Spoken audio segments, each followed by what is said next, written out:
Hello, and welcome to my channel. I'm Margaret, and here I share real-life stories from my friends at the nursing home. She skipped her father's funeral for her husband's party. So I cut the lifeline she thought was forever. The morning of the funeral, I sat at the edge of our bed, my side still neatly made, his side still warm. 40 years of mornings, and this was the first without his breath beside me. I hadn't cried yet. Not really. Not when the doctor shook his head. Not when the nurse touched my shoulder. Not even when I pressed my forehead to his chest and whispered the words I'd rehearsed and hated. Thank you. I love you.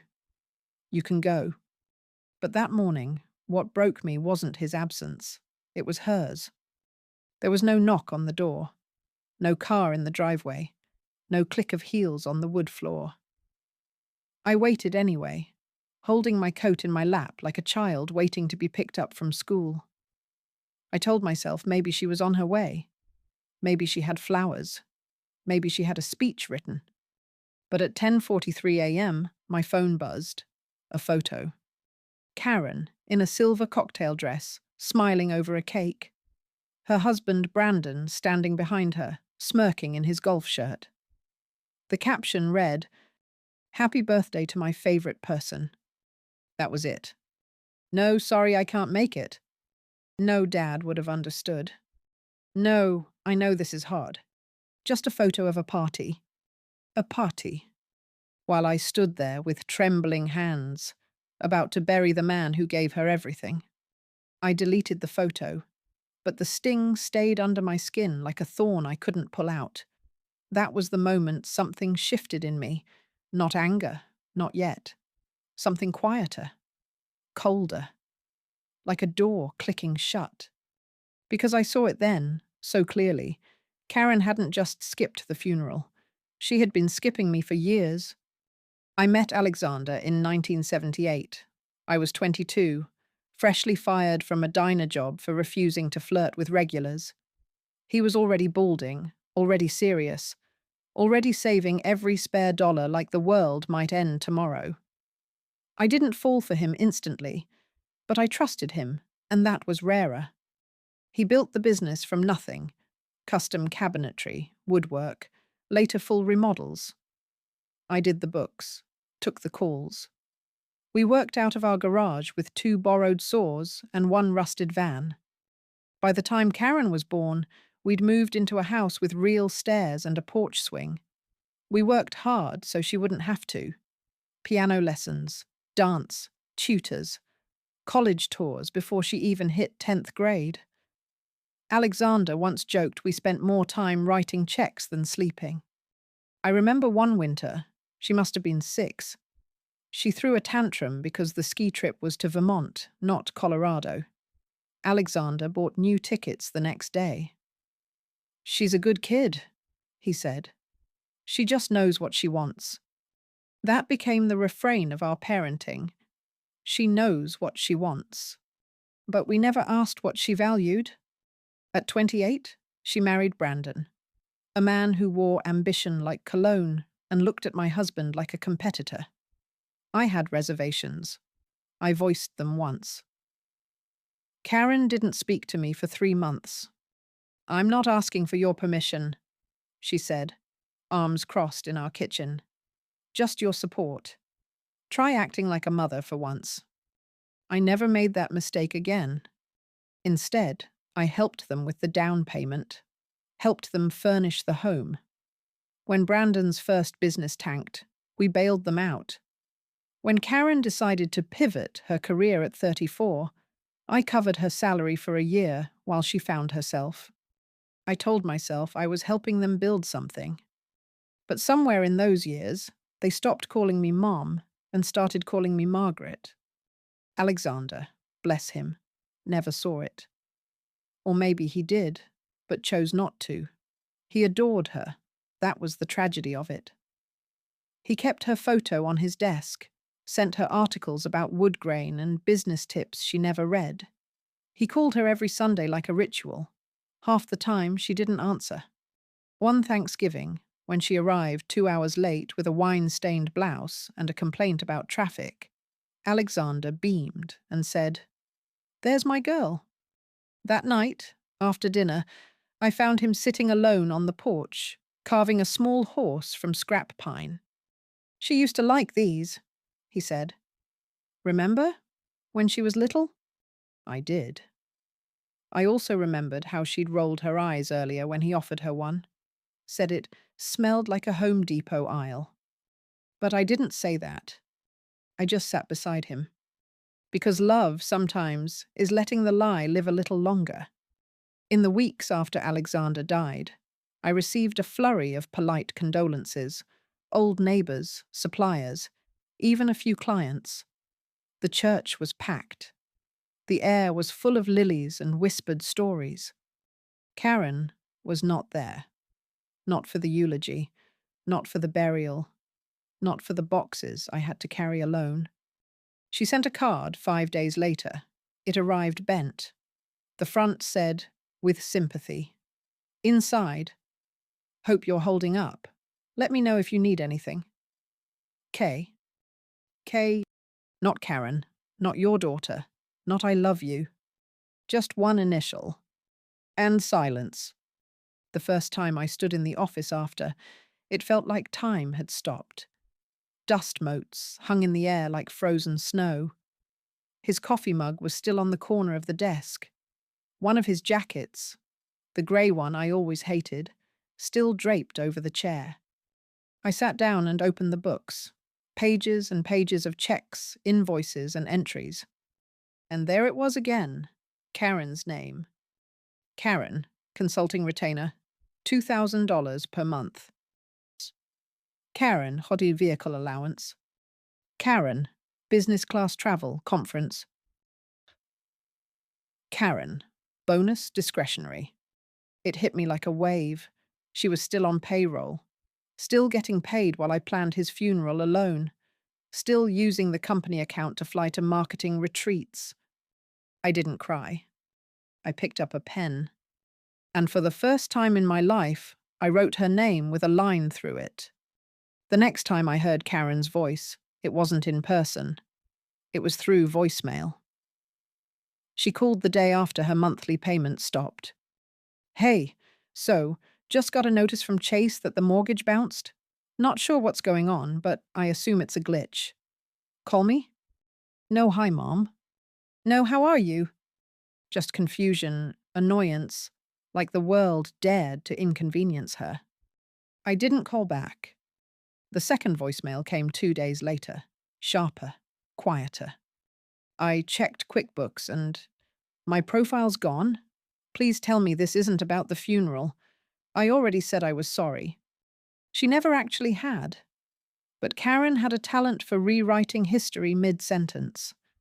I knew what would come next. The pivot, the guilt, the soft pleading, then the sharp edge beneath it. And like clockwork, voicemail 3. "You are making a huge mistake. I've built this business alongside you and Dad. I've sacrificed so much. If you think you're just going to erase me..." Delete. Here's what Karen never understood. Being a daughter isn't a job title.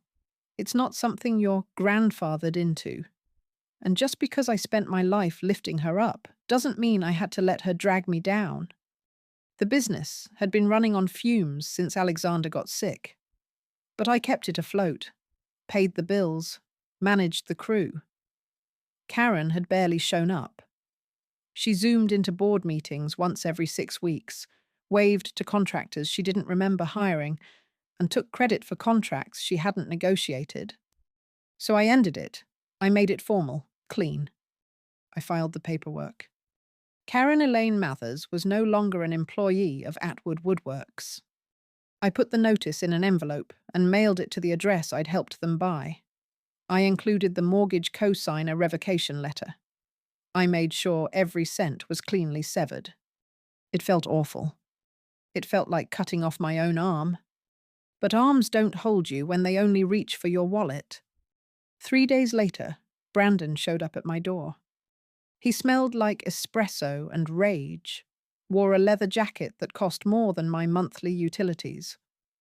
Behind him, a black Mercedes hummed in the driveway like a resting predator. "Let's talk," he said, already inside. I didn't offer tea. "You made a huge mistake," he said, arms folded. "Karen is devastated. You humiliated her." I blinked. "By ending her retainer?" "By sabotaging your own family," he said, voice rising. "You don't pull financial support in the middle of a mortgage cycle.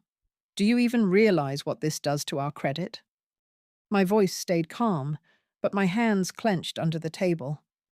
"You missed my husband's funeral for a birthday cake." He scoffed. "Oh my God, we've been over that. It was poor timing. Karen couldn't just leave." "Your party had a custom ice sculpture," I said. "You had time." Brandon leaned forward. His tone softened, the manipulation voice. "She's your daughter, Margaret. You don't just give up on your child. What kind of mother does that?" That was the moment I realized what kind. The kind who finally sees her child as a grown woman. The kind who knows that enabling is not love. The kind who buries her husband alone and then chooses not to bury herself next. "I loved Karen so much," I said softly, "but I won't fund my own erasure." He left with clenched fists and a slammed door. I sat in silence afterward, staring at the dead orchid on the windowsill. Maybe I'd forgotten to water it. Maybe it had just given up. The foreclosure took longer than expected. Legal hiccups, loan reassessments.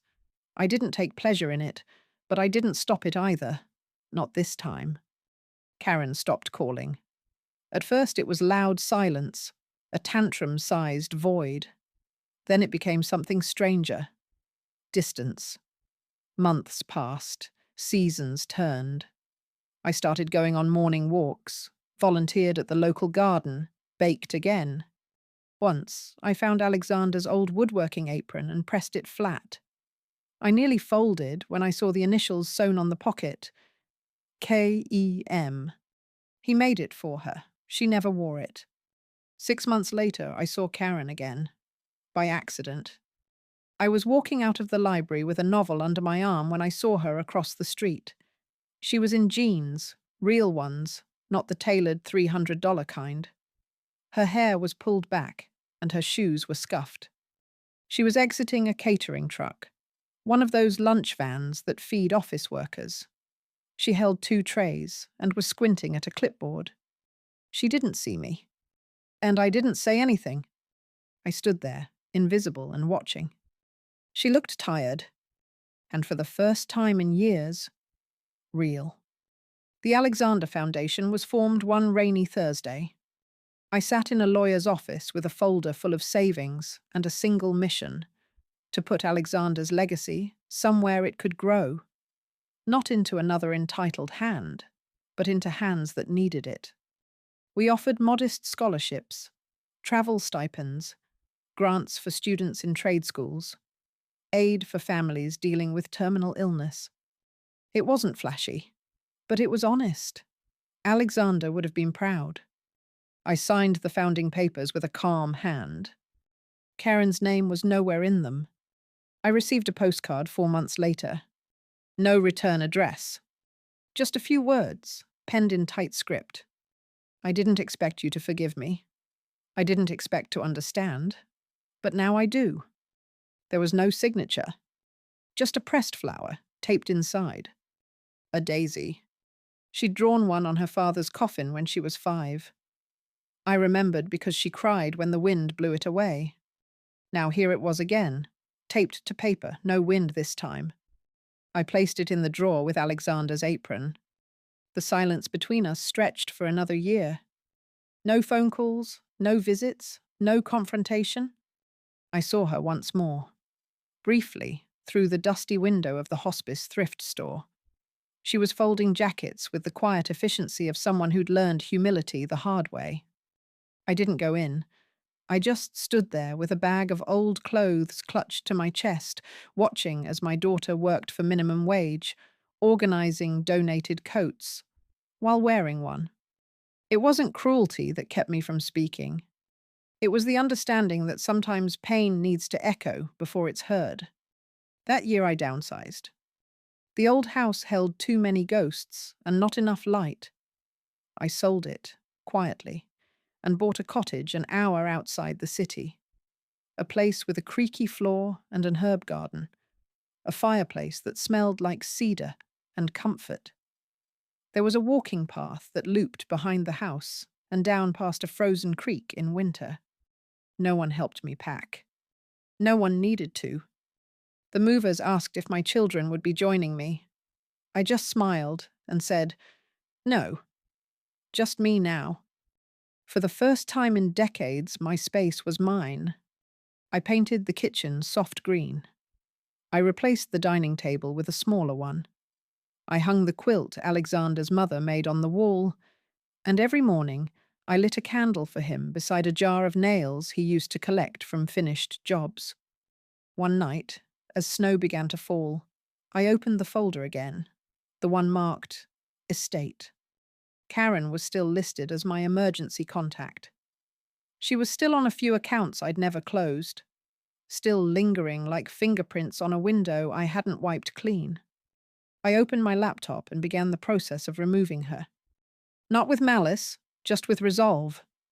Her name disappeared line by line, not scrubbed with spite, but let go like an old pain I no longer wished to carry. I started volunteering too. Twice a week, I drove into the city and sat behind the front desk of the Alexander Foundation. I wore soft cardigans and brought leftover muffins. I learned every student's name. I shook hands with parents. I told them stories about my husband, how he used to build hope out of sawdust and stubbornness. I didn't advertise who I was, they just called me Margaret. Then, one Wednesday afternoon, I saw her again. Karen. She was in the hallway, hands full of donation forms. Her hair was tied back in a simple braid. She wore a navy foundation t-shirt tucked into worn jeans. Her wedding ring was gone. We locked eyes. Neither of us spoke. Then, after a beat, she gave me a soft nod. Not an apology, not a greeting. Just a recognition. And she walked past. I learned from one of the coordinators that she'd been volunteering for 3 months. They said she never asked for a title, showed up early, stayed late, cleaned the bathrooms when no one else did, always quiet, always kind. They said she once bought a used coat for a boy whose zipper had snapped. New volunteer? I asked. She's been through something, the woman replied, but she's working hard. Doesn't talk about her past, just listens. That night, I sat on the cottage porch with a blanket across my knees and stared into the dark, quiet woods. I didn't know what to feel. Pride. Guilt? Relief? Maybe just breath. Breathing without defending. Weeks passed. And then one afternoon, I found her in the break room, pouring coffee. There was no one else around, no audience, no build-up. She didn't look up. "I thought I hated you," she said softly. "I know. I thought you betrayed me." I didn't respond. I thought the funeral didn't matter, that it was just a formality. But it wasn't. It was the last thing I could have done for him. And I missed it. Her hand trembled slightly as she poured. "I've spent this year scrubbing dishes, folding clothes, listening to people who have nothing but grief and faith. And it hit me how little I ever carried." She finally turned. I carried my name, my wants, my entitlement, and I dropped everything else on you. I met her eyes. For the first time in years, they were human, not defensive, not demanding, just raw. She held out the coffee mug. "For you," she said. "I remembered how you like it. 2 sugars, no cream." It was the smallest thing, but it was honest. I took the mug. "Thank you," I said, and we drank in silence. I didn't invite her to the cottage right away. Trust, once cracked, doesn't reseal overnight. But she came to the foundation each week, helped with the budget meetings, sat beside me during the trade school interviews, never asked for praise, never called me Mom. Then one day, during spring cleaning, I found her wedding photo, the one I used to keep on the mantel. I stared at her frozen smile, the glint in Brandon's eyes. I put the photo in the fireplace, watched it curl to ash, and let it go. 2 months later, she asked to visit. Just once. Just to see where I lived now. She arrived in an old Civic, wearing a pale sweater and holding a jar of honey from the farmer's market. She brought a pie she'd baked herself. It was slightly burned. She apologized 3 times for it. I told her it tasted fine. And for the first time in her adult life, she looked grateful. She came for tea once a month after that. Never unannounced. Always on time. Sometimes she brought fresh fruit or hand-picked wildflowers. Other times, just herself, and that was enough. The conversations were careful at first, surface level, weather, foundation updates, the state of the world. But over time, tiny cracks opened in the dam. Not a flood, just a trickle of truth. "I'm waitressing again," she admitted once, holding her mug in both hands. "At a little diner on Mercer. I like it. It's grounding." Another visit. "I'm seeing someone new. It's not serious. He's kind. Doesn't know who I used to be." She never said his name. She didn't need to. And I didn't ask. Because for the first time, Karen wasn't performing. She was just being. One evening, as spring faded into a soft summer, we sat on the porch watching the last of the fireflies blink over the garden. "I used to think money solved everything," she said, "because that's how I measured love. Gifts, support, safety nets." A pause. "But when you took that away, I realized how little I'd built for myself. My marriage, my career, my identity. They all crumbled without your scaffolding." I didn't interrupt. I was furious. But underneath it, I was scared. And under that, I was ashamed. She turned to me. "Did you hate me?" "No," I said softly, "but I did stop protecting you." Her eyes welled up, and for once she let the tears fall without wiping them away. "Thank you," she whispered. That summer, I added a new stone to the edge of the herb garden, a flat one, smooth, hand-carved. It read, A.L., still building. Alexander would have liked that. I told Karen she could come visit at any time. And she did. Sometimes alone, sometimes with others from the foundation, students, volunteers, even a young man she once helped find a job. She didn't say much on those visits, just sat beside the stone in silence, head bowed. Maybe that was the truest apology of all. There was never a dramatic scene. No flowers and tears, no grand speech, no running embrace. Just a slow unlearning of entitlement. A long walk back toward humility. A woman who once saw herself as the center of the world, learning to live in orbit, in service, not in spotlight. And a mother, once discarded, choosing not to erase her child, but to hold her at arm's length, gently, wisely, and on her own terms. Years passed. The foundation grew, not large but deep. We helped hundreds, maybe thousands, of students. Karen stayed on, never asked for title or praise, just showed up. The board asked once if she was my daughter. I said yes, then added, "But she earned her place here." And they nodded. The last time I updated my will, I sat at the same desk where Alexander once sketched table legs and staircase spindles.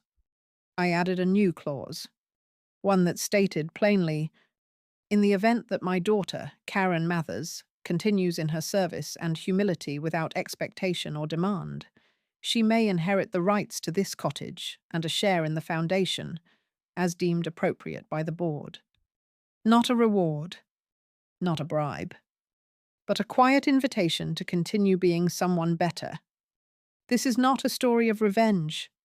Not exactly. It's a story of boundaries, of clarity, of finally saying no more. No more rescuing people who don't want to grow. No more mistaking enablement for love. No more betraying myself to keep the peace. I didn't burn her life down. I just stopped holding it up. And when the scaffolding fell, she found something solid in the rubble. This morning, she brought lemon muffins and sat on the porch while I watered the lavender. She asked if I wanted help, and I handed her the watering can. We moved in silence. The sun was warm. The birds were loud. My heart was, finally, light. In the end, she didn't return to me the daughter I had raised. She returned as a woman I could finally respect. And I returned to myself. Not as a martyr, not as a bank, but as a woman with a name, a garden, and a future. And that, after all the breaking, was enough.